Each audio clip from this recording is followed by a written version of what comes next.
Buenos días, estimados amigos. Hace algunas semanas atrás, mi hija me dijo que en la iglesia le habían enseñado, como a mí también, que los antiguos americanos eran descendientes de las tribus perdidas de Israel, o por lo menos de alguna o parte de ellas. Sin embargo, ella había escuchado que según los estudios de ADN mitocondrial, esto no era así, sino que los antiguos americanos descienden de grupos asiáticos que habrían poblado América a través del estrecho de Bering. Así que en esta oportunidad me gustaría hablar del origen del hombre americano, las tribus perdidas de Israel y su relación con la técnica genética conocida como el ADN mitocondrial. Pero antes quisiera repasar un poco la historia de esta teoría de las tribus perdidas de Israel y el origen del hombre americano. Cuando llegaron a América los primeros conquistadores, uno de los problemas antropológicos que se plantearon los españoles fue la determinación de dónde o cuál fue el origen de las civilizaciones americanas. Lamentablemente, la información de los nativos americanos no resultó satisfactoria para los conquistadores, así que tuvieron que desarrollar sus propias teorías. En esa época los textos bíblicos gozaban de la autoridad absoluta. Por esta razón, los primeros autores buscaron explicaciones basándose en la Sagrada Escritura. En 1535 se publicó en Sevilla la Historia General y Natural de las Indias por Gonzalo Fernández de Oviedo, primer cronista oficial de las Indias, nombrado por Carlos I de España. Oviedo fue el introductor de la tesis extraamericana o transatlántica para explicar el origen de los indígenas americanos. A partir de ahí se desarrollaron diversas teorías. La hipótesis que se impuso en Europa y en todo el mundo civilizado durante los primeros 200 años tras la conquista fue la que decía que los indios americanos eran descendientes de las 10 tribus perdidas de Israel. Esta hipótesis contó con el apoyo de autores como el dominico Bartolomé de las Casas, quien publicó su tesis en 1553, llamada Brevísima Relación de la Destrucción de las Indias. Pero no solo él, hubieron otros autores como Diego Durán, quien añadió referencias bíblicas a la teoría. Según Durán, es la Biblia la que responde a la pregunta del origen de los nativos americanos. Para ello se valió de la interpretación de varios pasajes bíblicos, incluyendo algún libro bíblico apócrifo, que para ese tiempo estaba en la versión de Reina Valera de 1602. Veamos qué dice, 4 Esdras 13, 40, 45. Estas son las 10 tribus que fueron llevadas cautivas fuera de su tierra, en tiempo del rey Oseas, al cual Samanafar, rey de los sirios, llevó preso, el cual lo transportó de esa parte del río y lo llevó en tierra extraña. Mas ellos de común acuerdo determinaron dejar la multitud de las gentes y fueron a una región más adelante donde nunca habitó hombre, para guardar a lo menos allí sus leyes, las cuales habían menospreciado en su tierra. Y entraron por los estrechos del río Éufrates, porque el Altísimo les hizo grandes maravillas y detuvo los manantiales del río hasta que hubieron pasado, porque debían de ir por aquella región por un largo camino de 1 año y medio, la cual región se llama Araret. Según Durán, la tierra llamada Araret es la actual América. Pero no solo él, pues en 1607 otro dominico llamado Gregorio García escribiría el libro Origen de los Indios del Nuevo Mundo. Su obra tuvo el único propósito de probar el origen hebreo de los nativos precolombinos y las posibles rutas migratorias. El propio Cristóbal Colón sostuvo la misma hipótesis. En 1656, en el Virreinato del Perú, el teólogo y jurista Antonio de León Pinedo, considerado precursor del indigenismo, abundó en este concepto.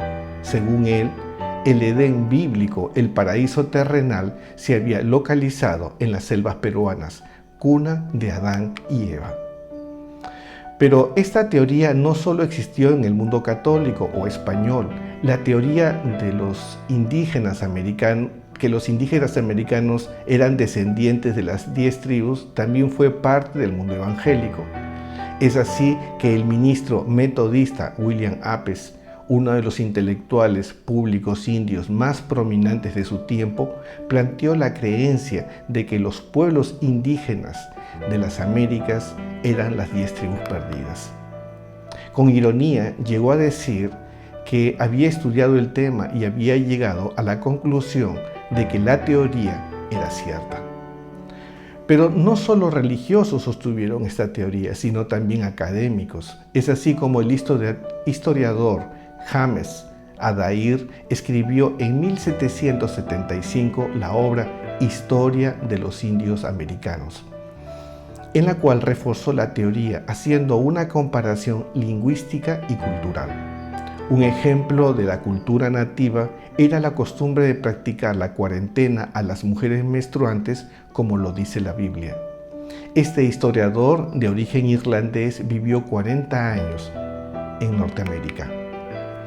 Esta teoría fue muy importante en los círculos cristianos de todo el mundo, incluyendo América del Norte, donde surgieron algunas publicaciones como La visión de los hebreos, escrita por Ethan Smith, ministro de la Iglesia Congregacional. La obra fue publicada en 1823. Para finalizar, tenemos que mencionar a José Smith, el fundador de la Iglesia de Jesucristo de los Santos de los Últimos Días, quien en 1830 publicó el Libro de Mormón, un libro cuyo relato nos cuenta de varias migraciones en las que se destaca una familia que fue parte de las 10 tribus perdidas y que después de cruzar las grandes aguas llegó a América. Es de imaginar que debido a que la teoría ya era aceptada ampliamente, la aceptación del Libro de Mormón fue muy fácil. Aunque fueron los católicos los primeros en proponer esta teoría, lo cierto es que protestantes, evangélicos, historiadores, cosmógrafos e incluso santos de los últimos días asumieron esta teoría como totalmente cierta durante los siglos XVI, XVII, XVIII, XIX e incluso comienzos del siglo XX. ¿Fue un error? Eso lo veremos más adelante en este video. El punto al que quiero llegar en esta parte del video es que esta creencia no fue aceptada tan solo por alguna congregación o alguna secta. En realidad, la creencia tenía un carácter mundial, con el conocimiento y los elementos que tuvieron a la mano. Así que si tuviera que juzgar lo acertado o equivocado de esta teoría, tendría que juzgar a todo el mundo de esos siglos y no tan solo alguna secta de ese tiempo.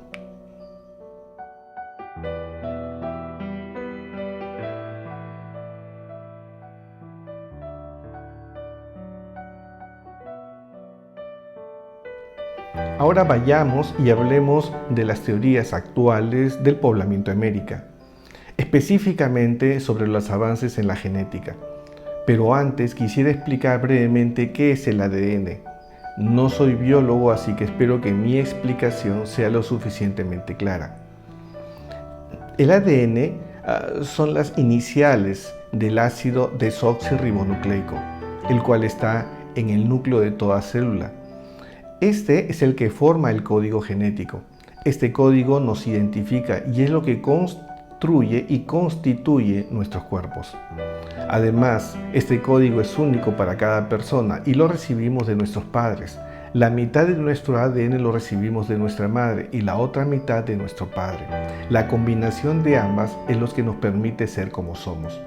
Pero lo interesante acerca de este legado genético es que llevamos en nosotros no solo la historia de nuestros ancestros inmediatos, sino también de toda una historia genética que puede ser trazada mucho tiempo atrás. Los científicos son capaces de ver nuestro linaje estudiando nuestro ADN. El ADN es copiado de una generación a la siguiente y algunas veces suceden pequeños cambios que son copiados o mejor dicho, pequeñas mutaciones son arrastradas. Si estos cambios o mutaciones no representan un daño, ellos se mantienen en el ADN y son pasados a futuras generaciones. Por lo tanto, mirando a través de estos cambios y observando cómo se han acumulado, nosotros podemos construir una relación entre personas y poblaciones. El ADN nos da una llave para ver el pasado y es complemento a las evidencias fósiles y de otro tipo. Por lo tanto, esta es otra manera de reconstruir la historia. Ahora bien, este código de nuestro ADN es contenido de tres maneras distintas para el estudio. Primero, en los núcleos de cada célula. Segundo, en el cromosoma Y, si queremos trazar una línea paterna. Y tercero, en las mitocondrias, si queremos trazar una línea materna. A esta técnica se le conoce como el ADN mitocondrial. Gracias al ADN mitocondrial se ha podido construir árboles genealógicos, llevando a la conclusión de que todos tenemos una madre común, o en otras palabras, que todos descendemos de una Eva común y que ésta es de origen africano, la cual habría existido alrededor de 200.000 años atrás, según la teoría evolutiva. Se ha llegado a estas conclusiones observando el ADN mitocondrial de varias muestras tomadas de varios grupos étnicos y se ha deducido que los linajes con mayores mutaciones son los más antiguos y que por lo tanto son estos los que dieron origen a los más recientes. La línea genealógica ancestral nos ha llevado al África. También esta técnica ha servido para determinar y deducir las migraciones que se habrían dado a partir de esta Eva africana hacia todo el resto del mundo.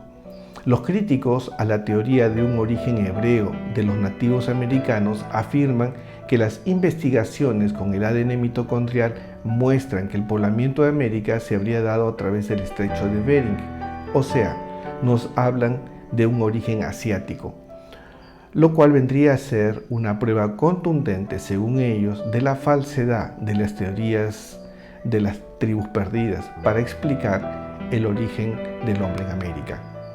¿Qué podemos decir frente a esta evidencia? Primero, la técnica del ADN mitocondrial es relativamente nueva. Llegar a conclusiones rápidas puede llevarnos a errores. Un ejemplo de estos errores es que en un inicio se compararon muestras de ADN nativas americanas con cuatro grupos genéticos de origen asiático. Estos grupos se les llama haplogrupos A, B, C y D. Todos estos haplogrupos son asiáticos y al ver la semejanza con las muestras americanas llegaron a la conclusión de que las poblaciones americanas tienen un único origen asiático. A partir de ahí, esta conclusión se volvió un dogma y rápidamente se descartó cualquier otra teoría. Lo interesante del caso es que solo algunos años después de las primeras conclusiones se descubrió un nuevo haplogrupo X. Este haplogrupo sí relaciona a ciertas comunidades americanas indígenas con personas del Medio Oriente. ¿Qué pasó? Evidentemente, conclusiones apresuradas llevaron a conclusiones equivocadas. Hasta ahora es todo un misterio y motivo de mucha controversia de cómo llegó este haplogrupo X del Medio Oriente a comunidades americanas, porque este haplogrupo no existe en el extremo oriente asiático. A pesar de este sorprendente y alentador hallazgo, los críticos insisten en invalidar la relación de este haplogrupo X americano con migraciones hebreas, debido a que el haplogrupo X americano tiene una antigüedad de 8.000 años aproximadamente, mientras que las migraciones a América a las que refieren los teólogos católicos y evangélicos del siglo XVI se habrían dado hace 2.700 años, así como las migraciones a las que refiere el libro de Mormón también habría sido hace 2.600 años aproximadamente. Es interesante que para desacreditar a la Biblia y al libro de Mormón sí toman en cuenta su contenido. Frente a este argumento puedo decir dos cosas. Primero, la datación de fósiles mediante el carbono 14 y otras técnicas radiométricas han dejado hace mucho tiempo de ser precisas. La revista Science publicó un caso. En 1980, una mujer llamada Joan de Sudáfrica había pintado unas figuras en una piedra, tratando de simular figuras antiguas. Estas piedras fueron llevadas a Inglaterra para que la unidad de aceleración de radiocarbono de la Universidad de Oxford las datara. Bueno, sus expertos calcularon que la pintura tenía 1200 años de antigüedad. ¿Qué le parece? Otro caso de la misma revista Science, pero de 1984, nos muestra que unas conchas de caracol vivas fueron datadas como de hace 27.000 años de antigüedad. Los ejemplos de errores con esta técnica y otras abundan, pero creo que para el caso es suficiente el ejemplo. La revista británica New Science informa que el margen de error puede ser de 2 a 3 veces mayor de lo que afirman los profesionales que emplean esta técnica. El paleontólogo Dale A. Russell comenta: es lamentable que los métodos que existen para medir la datación de sucesos que acontecieron hace tanto tiempo son relativamente imprecisos. Así que, si tomamos en cuenta estos gruesos errores, la aparente diferencia entre la datación del haplogrupo X y los registros de la Biblia y del libro Mormón podrían no ser significativos. Segundo, si el argumento anterior no le es suficientemente convincente, entonces permítame compartirle la siguiente información.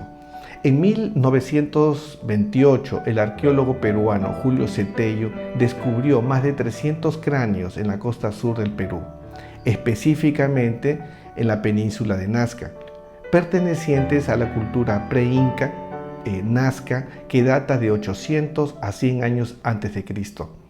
Lo interesante de estas momias es el biotipo, pues algunas presentaban características atípicas a la zona, incluso con la cabellera rubia en algunos casos y otros con la cabellera rojiza.